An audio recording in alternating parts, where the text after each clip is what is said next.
Kumekuwa na taarifa zikimhusisha Feitoto kurudi klabu yake ya zamani yani Yanga, lakini kumekuwa na taarifa zingine zikidai kwamba Simba wanamhitaji mchezaji huyu, lakini Yanga wamepewa kipaumbele cha kwanza kurudi kwa mchezaji huyu ndani ya kikosi chao cha Yanga kwa mujibu wa mkataba wake akitokea Yanga kwenda Azam FC. Lakini kwa upande wa Simba amekuwa akihusishwa sana tangia atoke ndani ya klabu yake ya Yanga, lakini akasajiliwa ndani ya kikosi cha Azam. Feitoto mwenyewe amefurahishwa na taarifa ya kurudi Yanga. Kiungo wa kimataifa wa Tanzania na klabu ya Azam Faisal Feitoto ameonyesha kufurahishwa na taarifa zinazomhusisha kurejea klabu yake ya zamani yani Yanga kupitia mtandao wake wa kijamii wa Instagram, baada ya kuchapisha kwenye Insta story picha iliyotumwa na mmoja wa watumiaji wa mtandao huo akiwa na jezi ya Yanga na kisha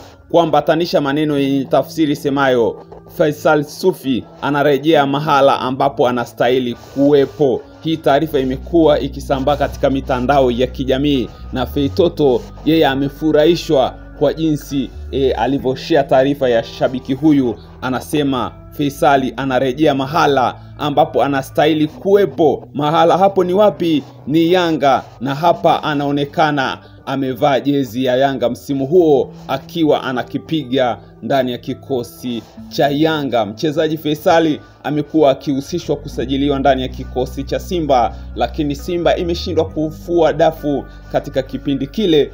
Hatimaye akawa amesajiliwa ndani ya Azam FC, na Azam FC kwa hivi sasa anaripotiwa kwamba huenda akarudi klabu yake ya zamani yani ya Yanga, na Yanga wanapewa kipaumbele kwa sababu ya mkataba wake akitokea Yanga kwenda Azam FC. Je, ni nini kitatokea? Ni swala la muda na kusubiri kuona.